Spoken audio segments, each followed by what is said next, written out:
Welcome to the Right Academy. I'm Matthew Miller. Today we're talking about point of view.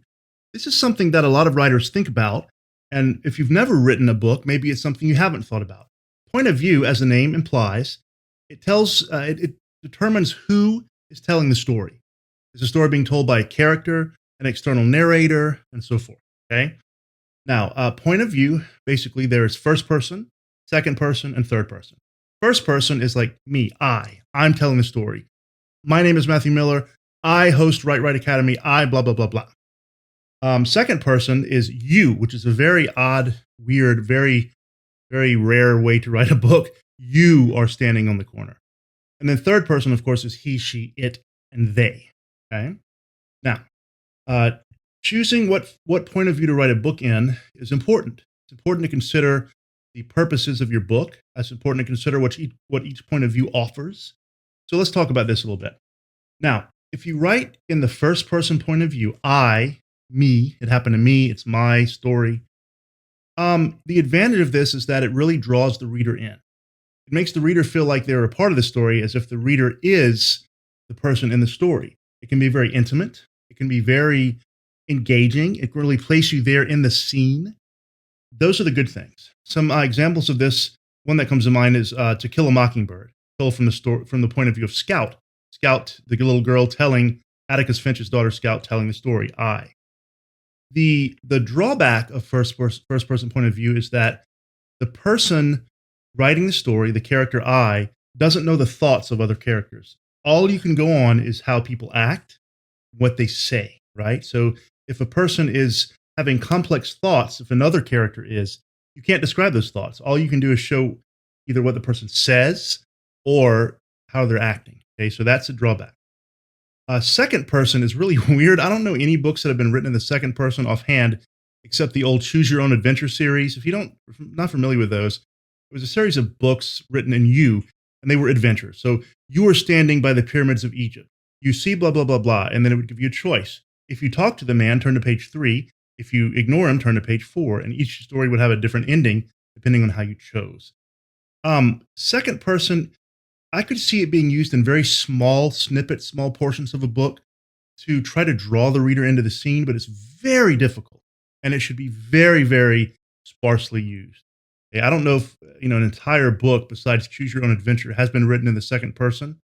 If it has, it seems like it would come across as really weird. Third person, by far the most common way to write a book. He, she, it, and they. Now, this is from the point of view of a narrator, which is the writer, kind of like telling the story or watching a story. Okay, so if using first person, I'm in the story.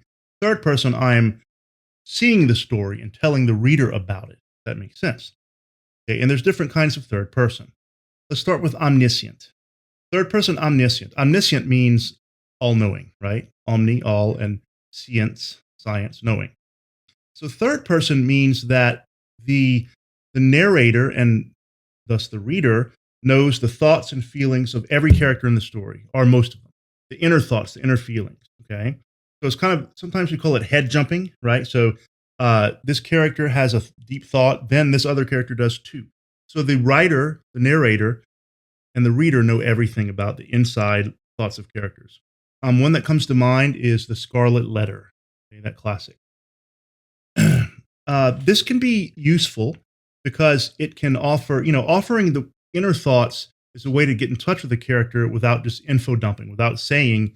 So instead of saying she looked sad, you could say something like, she felt that old depression coming back, weighing on her heart once again. You see, it's a little bit more personal. It brings you into the story a little bit more. It's very versatile. Okay. It's a little more difficult because the writer has to keep track of all these different characters and how they think and feel. And it's sometimes difficult to not kind of spoil the story for one of the characters, since you know everything that's happening. Third person limited is, I like to write this way. It's third person, he, she, it, or they, but the narrator, and thus the reader, knows only the inner thoughts of one character in the story. Okay, the main character. So examples of this, I guess, would be like what comes to mind is Harry Potter, right? Harry's the one who's inside whose mind we see. The other characters, you have to deal with what they say and how they act. The good part about this is that it makes it clear who the main character is. It makes the reader very familiar and intimate with that character, and it's almost a little bit like first person because you're seeing the world through one character's point of view.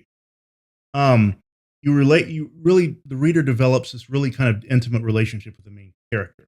The drawback, again, is that you're going to have to describe the other character's thoughts and feelings by how they look, what they do, and what they say.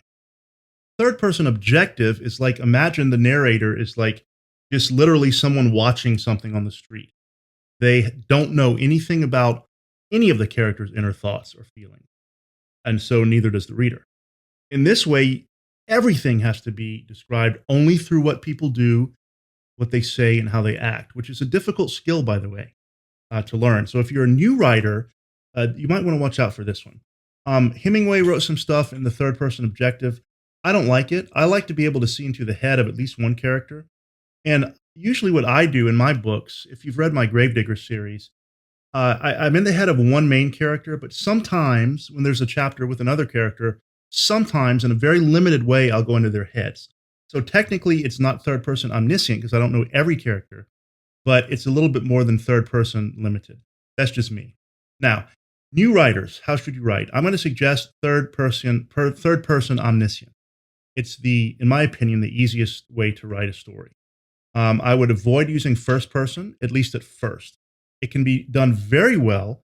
Faulkner's As I Lay Dying is an example, one of my favorite books, but it's also incredibly difficult. But if you can pull it off, it's great. Now, here's a question. Can you switch points of view? Can you write a book that's in third person limited and then switch over to first person?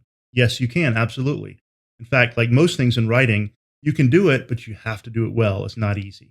In some of my books, I do this a little bit. So I'll have like a character having a flashback. In my book, Subject 1, Jack the Ripper, from the point of view of Jack the Ripper himself, the killer, he'll have a flashback and it'll be I, and it's in present tense too. We'll talk about tense later, but it really draws the reader in. But the majority of the book is third person limited. So that's point of view. Be very careful about what point of view you choose because you have to be consistent. Especially new writers, pick one and stick with it. Okay. You might find yourself slipping back and forth, and that's what a good editor's for. But point of view is very important, so consider it. If you like the video, please like and subscribe. Thanks for watching. I'm Matthew Miller with the Write Right Academy.